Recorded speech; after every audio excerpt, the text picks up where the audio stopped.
میری آنکھ کھلی تو میں نے خود کو ایک نفیس اور نرم و نازک بستر پر پایا۔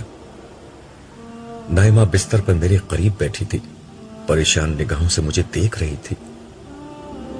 میری آنکھیں کھلتے دیکھ کر ایک دم سے اس کے چہرے پر رونق آ گئی۔ اس نے بے اختیار پوچھا، آپ ٹھیک ہیں؟ میں کہاں ہوں؟ میں نے جواب دینے کے بجائے خود ایک سوال کر دیا۔ آپ میرے پاس میرے خیمے میں ہیں۔ صالح آپ کو اس حال میں یہاں لائے تھے کہ آپ بے ہوش تھے۔ وہ خود کہاں ہے؟ وہ باہر ہیں، ٹھہرے میں انہیں اندر بلاتی ہوں۔ اس کی پوری بات ہونے سے قبل ہی صالح سلام کرتا ہوا اندر داخل ہو گیا۔ اس کے چہرے پر اطمینان کی مسکراہٹ تھی۔ میں اسے دیکھ کر اٹھ بیٹھا اور پوچھا، کیا ہوا تھا؟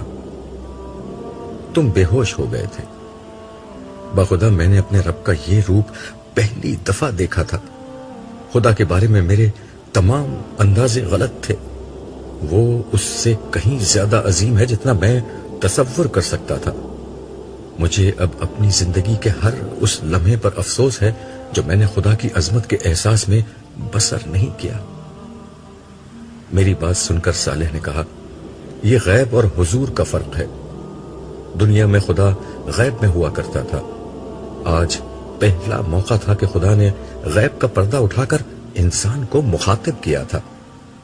تم نصیب والے ہو کہ تم نے غیب میں رہ کر خدا کی عظمت کو دریافت کر لیا اور خود کو اس کے سامنے بے وقت کر دیا تھا۔ اسی لیے آج تم پر اللہ کا خصوصی کرم ہے۔ مگر یہ بے ہوش کیوں ہوئے تھے؟ نائمہ نے گفتگو میں مداخلت کرتے ہوئے پوچھا۔ دراصل ہوا یہ تھا کہ ہم عرش کے بائیں طرف مجرموں کے حصے میں کھڑے تھے۔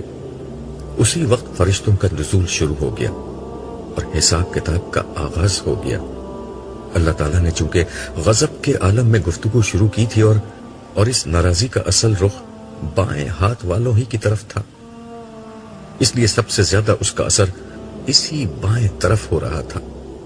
اللہ تعالیٰ اپنی صفات سے کبھی مغلوب نہیں ہوتے، اس لیے اس غضب میں ہونے کے باوجود بھی انہیں احساس تھا کہ اس وقت ان کا ایک محبوب بندہ الٹے ہاتھ کی طرف موجود ہے۔ اس لیے انہوں نے عبداللہ کو بے ہوش کر دیا۔ وہ اگر ایسا نہ کرتے تو عبداللہ کو اس قہر و غضب کا سامنا کرنا پڑ جاتا جو بائیں جانب والوں پر اس وقت ہو رہا تھا۔ صالح کی بات سن کر بے اختیار میری آنکھوں سے اپنے رب کریم کے لیے احسان مندی کے آنسو جاری ہو گئے۔ میں بستر سے اترا اور سجدے میں گر گیا۔ میرے منہ سے بے اختیار یہ الفاظ نکلنے لگے، معبود تو نے مجھے کب کب یاد نہیں رکھا۔ ماں کے پیٹ سے آج کے دن تک تیری کسی مصروفیت نے تجھے مجھ سے غافل نہیں کیا، اور میں نے کبھی تیری کریم ہستی کی قدر نہ کی۔ میں نے کبھی تیرے کسی احسان کا شکر ادا نہ کیا۔ میں نے کبھی تیری بندگی کا حق ادا نہ کیا۔ تو پاک ہے، تو بلند ہے، ہر ہم تیرے ہی لیے ہے اور ہر شکر تیرا ہی ہے۔ مجھے معاف کر دے اور اپنی رحمتوں کے سائے میں لے لے۔ اگر تو نے مجھے معاف نہیں کیا تو میں ہلاک ہو جاؤں گا، میں برباد ہو جاؤں گا۔ میں دیر تک یہی دعا مانگتا رہا۔ نائمہ نے میری پیٹھ پر ہاتھ پھیر کر کہا، اب آپ اٹھیے، آپ نے تو عمر بھر اللہ کی مرضی اور پسند کی زندگی گزاری ہے، میں آپ کو جانتی ہوں۔ نائمہ کی بات سن کر میں خاموشی سے اٹھ کھڑا ہوا اور اسے دیکھتے ہوئے بولا، تم ابھی خدا کے احسانوں اور اس کی عظمت کو نہیں جانتی، وگرنہ کبھی یہ الفاظ نہ کہتی۔ عبداللہ ٹھیک کہہ رہا ہے نائمہ، صالح نے میری تائید کرتے ہوئے کہا۔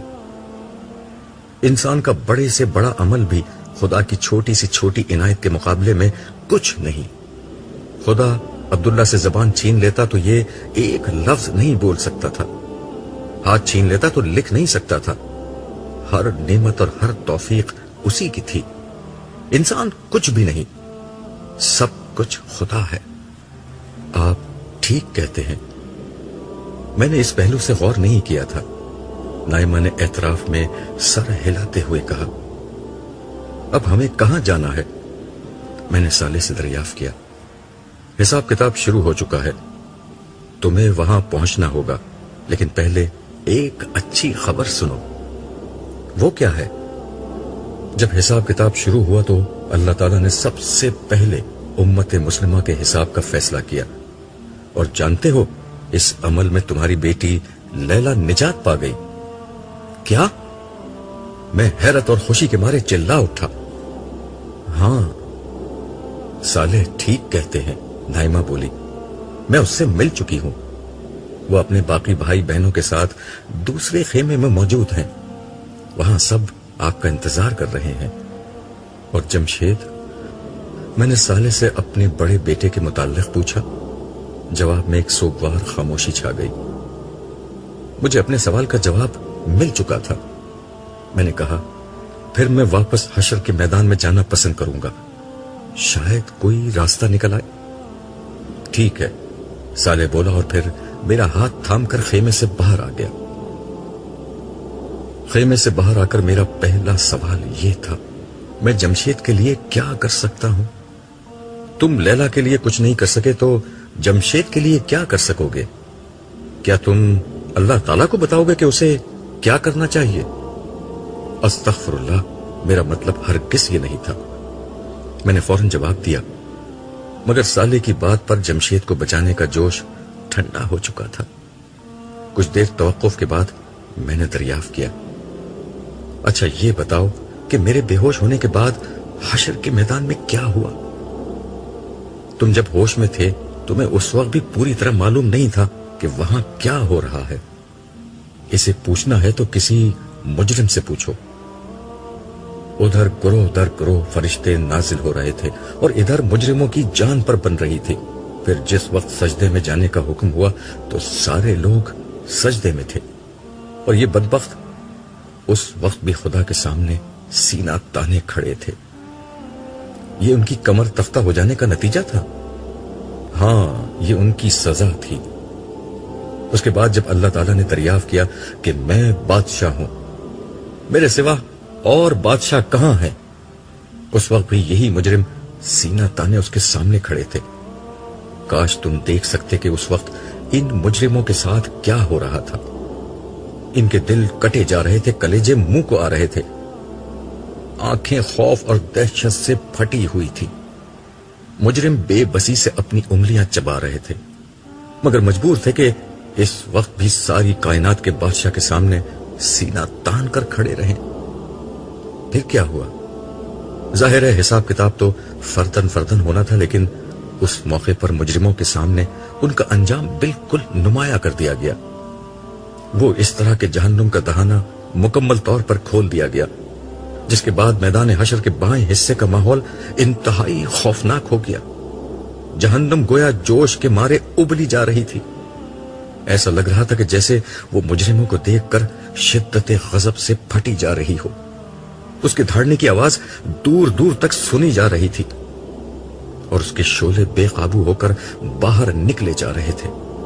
یہ شعلے اتنے بڑے تھے کہ ان سے اٹھنے والی چنگاریاں بڑے بڑے محلات جتنی وسیع و عریض تھیں۔ ان کے بلند ہونے سے آسمان پر گویا زرد اونٹوں کے رقص کا سما سا بن گیا تھا۔ نہ پوچھو کہ یہ سب کچھ دیکھ کر لوگوں کی حالت کیا ہو گئی۔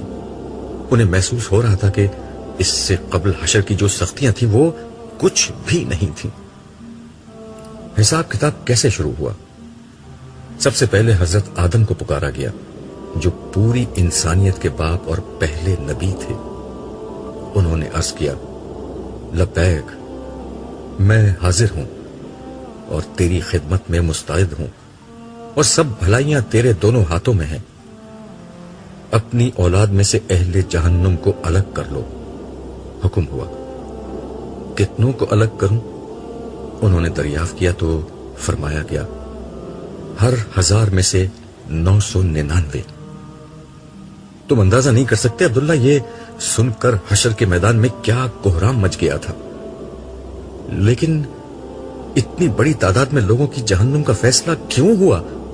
میں نے دریافت کیا، یہ فیصلہ نہیں، اس بات کا اظہار تھا کہ میدان حشر میں جو لوگ موجود ہیں ان میں 1000 میں سے ایک ہی اس قابل ہے کہ جنت میں جا سکے۔ دراصل انسانیت مجموعی طور پر ایمان و اخلاق کے امتحان میں بری طرح فیل ہوئی ہے۔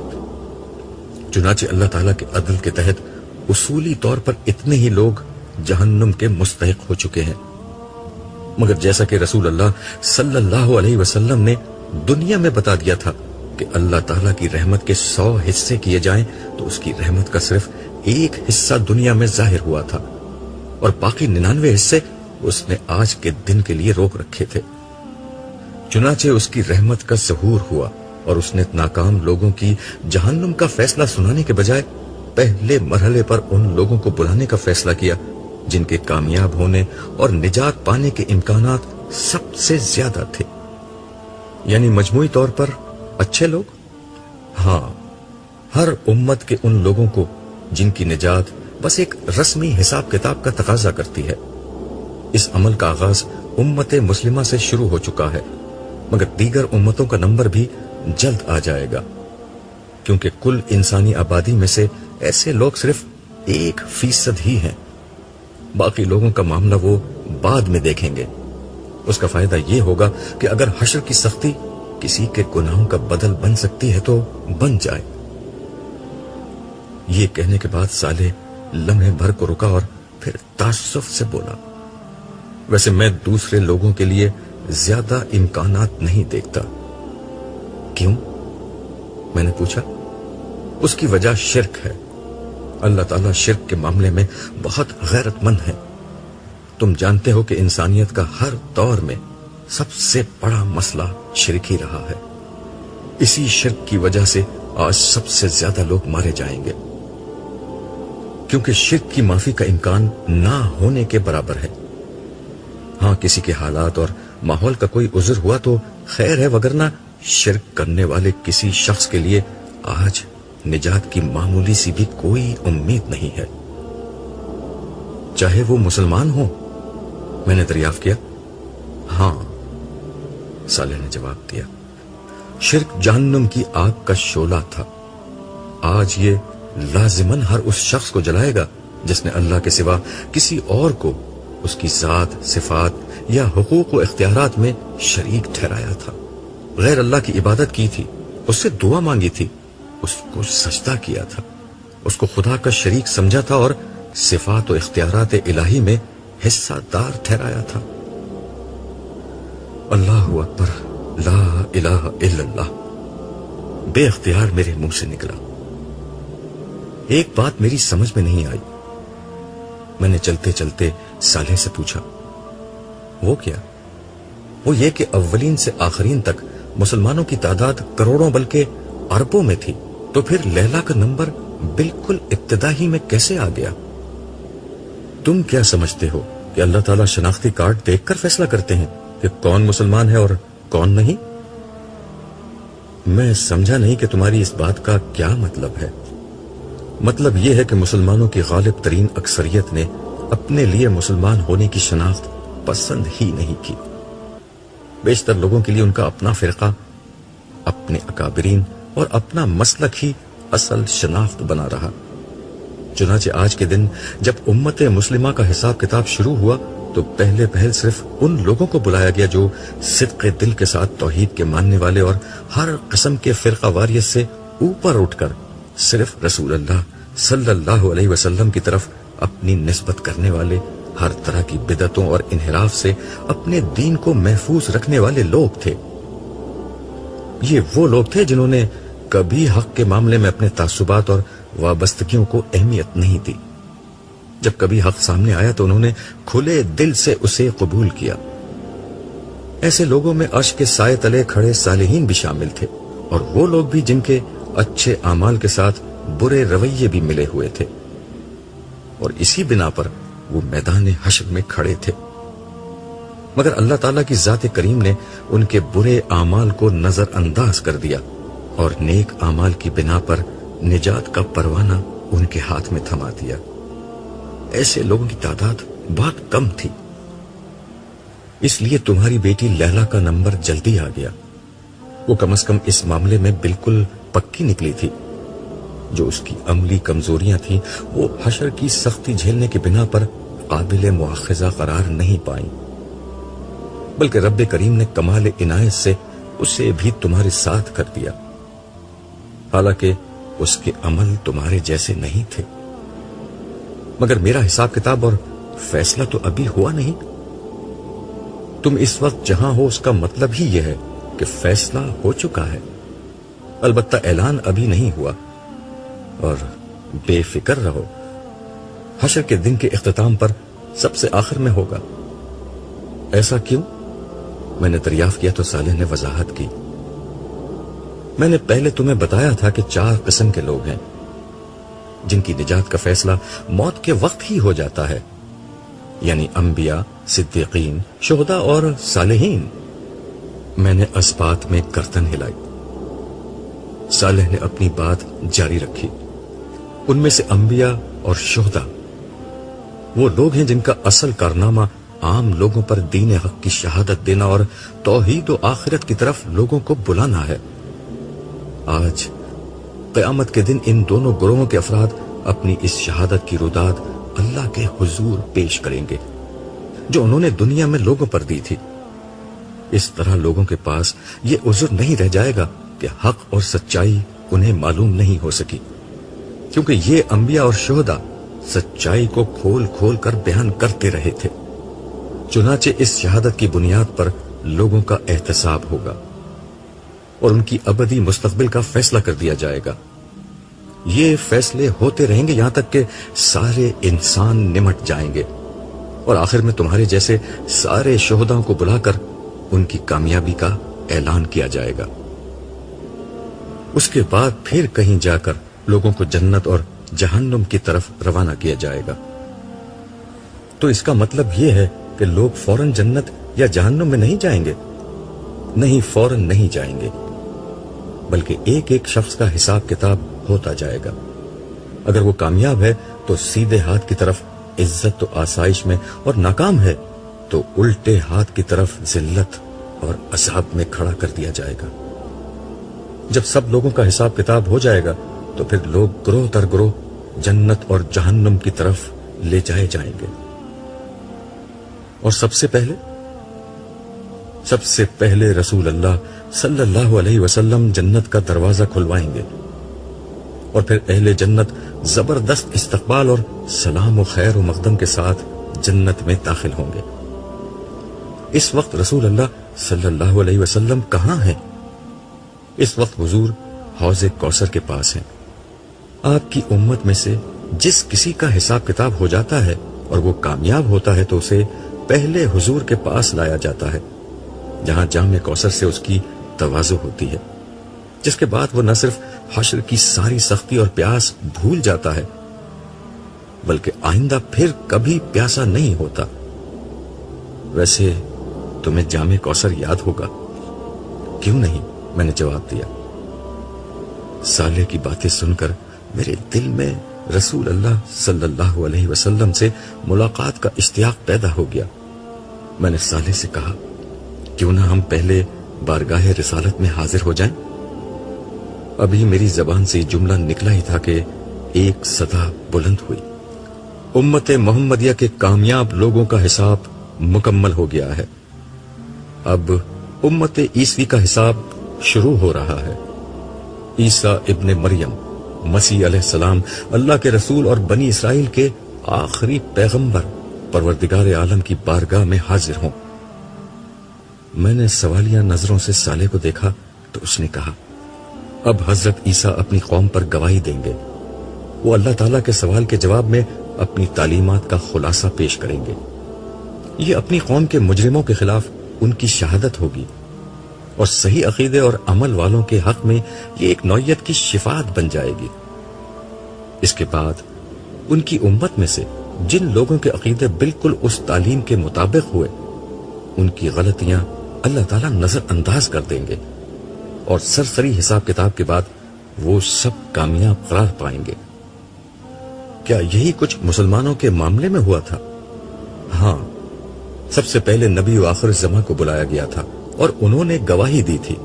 یہ گواہی آپ کا انکار کرنے اور آپ کی نافرمانی کرنے والوں کے خلاف ایک شہادت بن گئی۔ کاش تم وہ منظر دیکھ لیتے جب ان میں سے ہر شخص کی خواہش یہ ہو گئی تھی کہ زمین پھٹے اور وہ اس میں سما جائے۔ البتہ یہ شہادت لیلا جیسے لوگوں کے حق میں شفاعت بن گئی۔ اس کا مطلب یہ ہے کہ ابھی امت مسلمہ کے صرف ان لوگوں کو نجات ملی ہے جن کا عقیدہ و عمل حضور کی تعلیمات کے مطابق تھا۔ ہاں، ان کی غلطیاں نظر انداز کر دی گئی ہیں، اور یہی دیگر انبیاء کی امتوں کے ساتھ ہوگا۔ انبیاء کی امتوں کے ان لوگوں کو نجات مل جائے گی جن کا عقیدہ و عمل مجموعی طور پر اپنے نبی کی تعلیمات کے مطابق تھا۔ اس کے بعد میدان حشر میں صرف مجرم اور نافرمان ہی فیصلے کے منتظر رہ جائیں گے۔ پھر کیا ہوگا؟ اس کے بعد عمومی حساب کتاب شروع ہوگا۔ عمومی حساب کتاب؟ میں نے سوالیہ انداز میں پوچھا تو صالح نے کہا، تمام امتوں کے حساب کتاب کا پہلا مرحلہ وہ ہے جس میں صالحین کی کامیابی کا اعلان ہو رہا ہے، اور لیلا جیسے لوگوں کو رسمی حساب کتاب کے بعد فارغ کیا جا رہا ہے۔ اس کے بعد عمومی حساب کتاب شروع ہوگا جس میں اعمال کی پوری جانچ پڑتال کے بعد فیصلہ ہوگا۔ ظاہر ہے اس کے نتیجے میں سارے مجرمین زد میں آ جائیں گے، البتہ اہل ایمان میں سے بہت سے لوگ اپنے گناہوں کے باوجود اللہ کی رحمت کی بنا پر نجات پائیں گے، اور ان کی میزان کا دایاں پلڑا بھاری ہو جائے گا۔ ان کا میدان حشر میں خوار و خراب ہونا ان کی معافی کا بہانہ بن جائے گا۔ اسی کو میں عمومی حساب کتاب کہہ رہا ہوں۔ البتہ کچھ لوگ ہوں گے جن کو آخری وقت تک کے لیے روک دیا جائے گا اور حساب کتاب کے لیے نہیں بلایا جائے گا۔ یہ وہ مومن ہوں گے جن پر گناہوں کا بوجھ بہت زیادہ ہوگا۔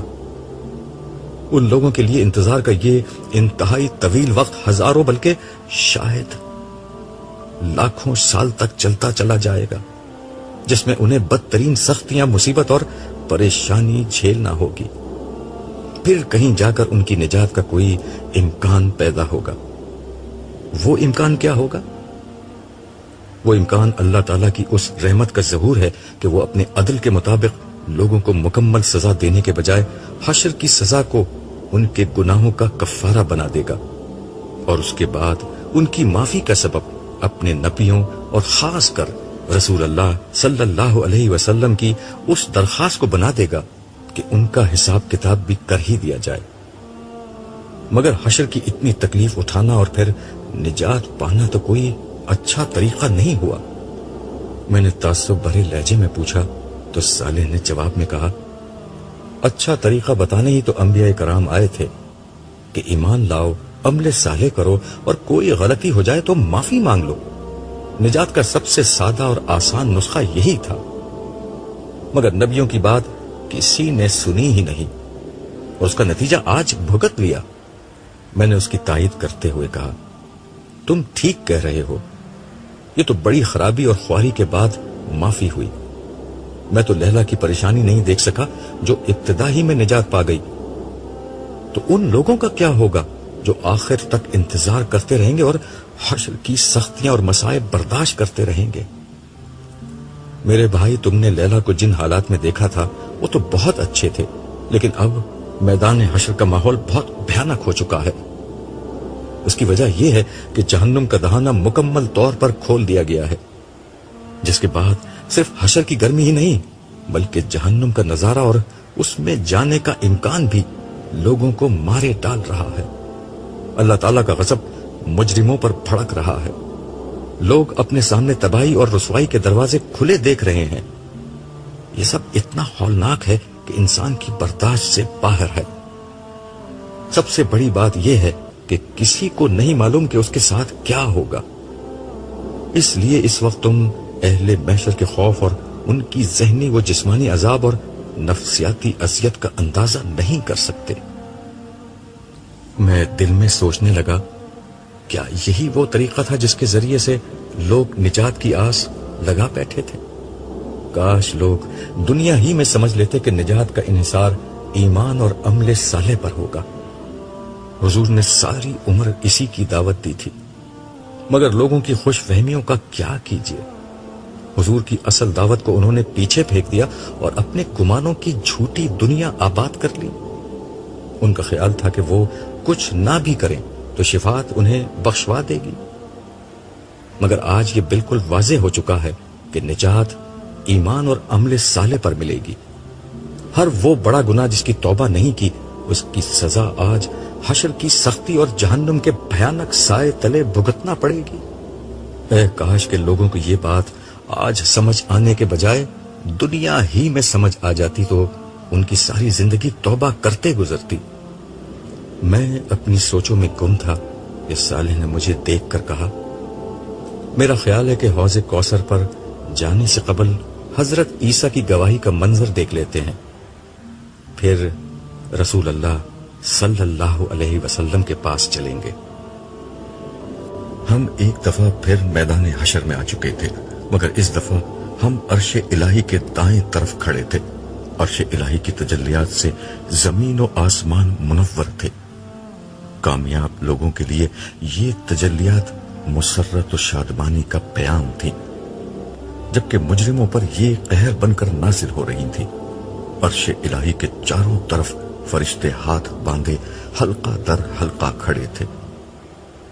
سب سے پہلے حاملین عرش تھے اور ان کے بعد درجہ بدرجہ دیگر فرشتے۔ ان فرشتوں کی زبان پر حمد و تسبیح اور تکبیر و ثنا کے کلمات تھے۔ حضرت عیسیٰ اللہ تعالیٰ کی بارگاہ میں حاضر ہو چکے تھے، جبکہ اول سے آخر تک سارے عیسائیوں کو میدان حشر میں موجود فرشتوں نے دھکیل کر عرش کے قریب کر دیا تھا۔ ارشاد ہوا، عیسیٰ ابن مریم قریب آؤ۔ فرشتوں نے سیدنا عیسیٰ کے لیے راستہ چھوڑ دیا اور وہ چلتے ہوئے عرش الہی کے بالکل قریب آ کھڑے ہوئے۔ ان کے ہاتھ بندھے ہوئے اور گردن جھکی ہوئی تھی۔ ارشاد ہوا، عیسیٰ تم نے اپنی قوم کو میرا پیغام پہنچا دیا تھا، تمہیں کیا جواب ملا؟ مالک مجھے کچھ علم نہیں، غیب کا علم تو صرف تجھے ہے۔ ان کی یہ بات اس حقیقت کا بیان تھی کہ حضرت عیسیٰ کو معلوم نہ تھا کہ ان کی امت نے ان کے بعد دنیا میں کیا کیا تھا۔ حضرت عیسیٰ کے اس جواب پر میدان حشر میں خاموشی چھا گئی۔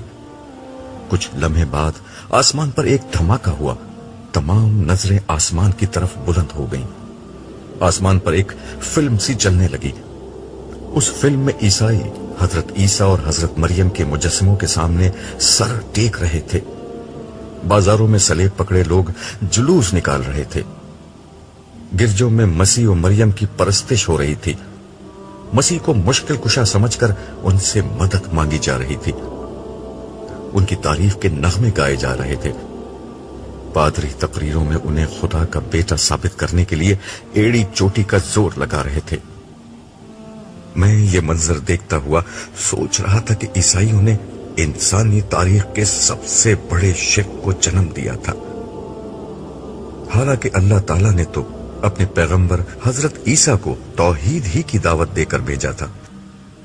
ان کے زمانے میں یہودیوں نے شریعت موسوی میں طرح طرح کی فقہی موشگافیاں کر کے اس پر عمل کو بہت مشکل بنا دیا تھا۔ ان لوگوں نے خدا اور بندے کے ایمانی اور محبت آمیز تعلق کو ایک بے روح قانونی تعلق میں بدل دیا تھا۔ چنانچہ وہ چند ظاہری اور معمولی اعمال پر تو خوب زور دیتے، مگر ایمان اور عمل صالح سے متعلق تمام اخلاقی احکام کے معاملے میں ان پر غفلت طاری تھی۔ ایسے میں ان کی طرف سیدنا عیسیٰ علیہ السلام کی بعثت ہوئی۔ آپ نے بڑی شدت سے بنی اسرائیل کی ظاہر پرستی اور اخلاقی دیوالیے پن پر تنقید کی۔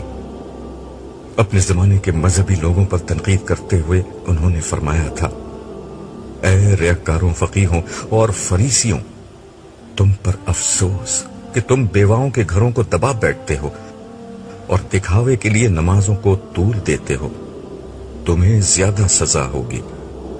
اے ریاکار فقیہوں اور فریسیوں، تم پر افسوس کہ پودینہ، سونف اور زیرہ پر تو زکوٰۃ دیتے ہو، پر تم نے شریعت کی زیادہ بھاری باتوں یعنی انصاف اور رحم اور ایمان کو چھوڑ دیا ہے۔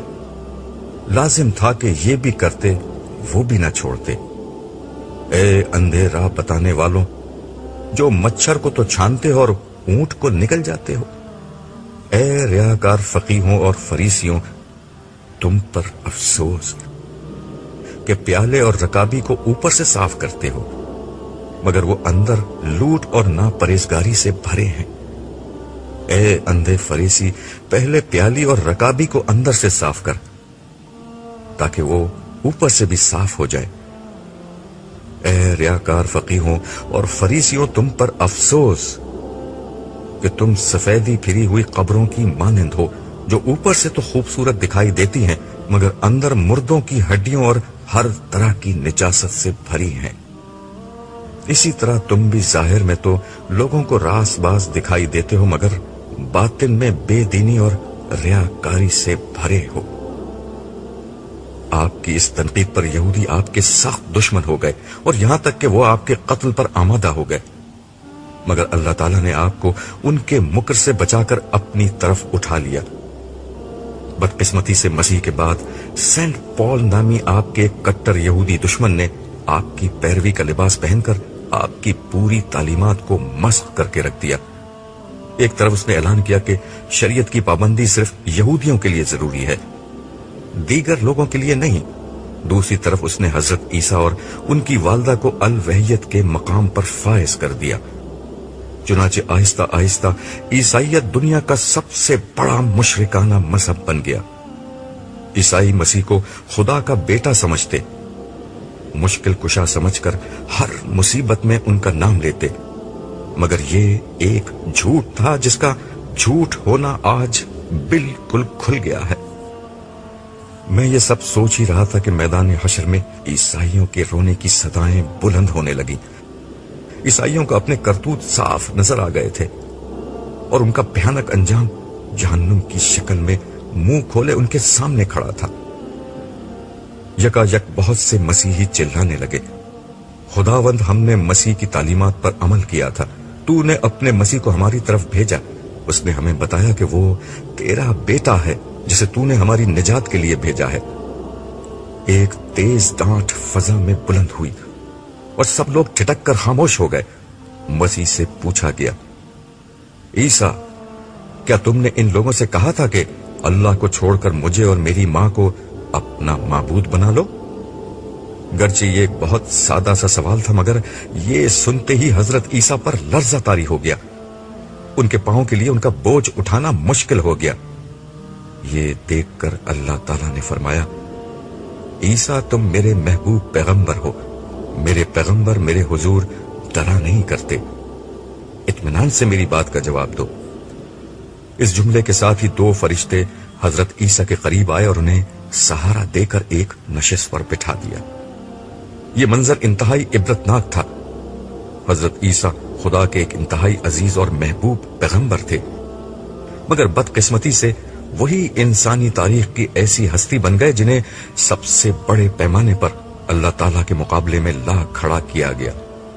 ان سے دعا و مناجات کی جاتی، ان کی حمد و تعریف کی جاتی، ان کی عبادت و پرستش کی جاتی، مگر آج اللہ تعالیٰ کے ایک سوال پر ان کی جو حالت ہو گئی تھی وہ ان کو خدا سمجھنے والوں کو خون کے آنسو رلانے کے لیے بہت تھی۔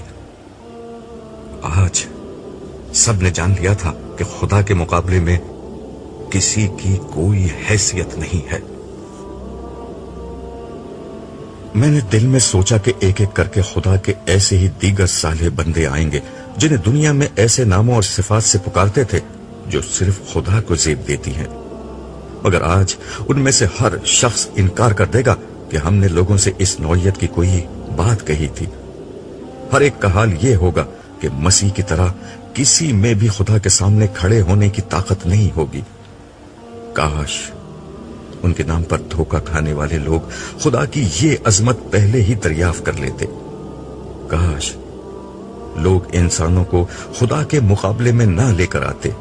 اس دوران میں حضرت عیسیٰ پر سے خشیت الہی کا غلبہ کچھ کم ہوا تو وہ کرسی سے کھڑے ہوئے اور عرض کرنے لگے، آقا تو پاک ہے، میرے لیے کیسے روا تھا کہ میں وہ بات کہوں جس کا مجھے کوئی حق نہیں۔ اگر میں نے یہ بات کہی ہوتی تو اسے جانتا ہوتا۔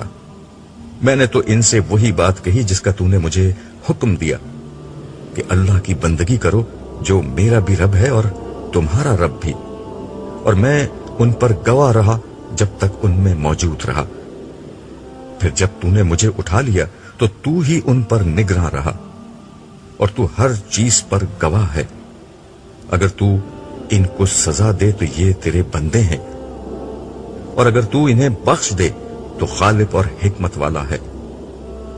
یہ سن کر اللہ تعالیٰ نے فرمایا، آج صرف سچائی اپنے اختیار کرنے والے سچے لوگوں کو فائدہ دے سکے گی۔ پھر حضرت عیسیٰ کو رخصت کر دیا گیا اور فرشتوں کو حکم ہوا، عیسیٰ کی امت میں سے جس کسی کا علم اور عمل عیسیٰ کے پیغام کے مطابق ہے، اسے ہمارے حضور پیش کیا جائے۔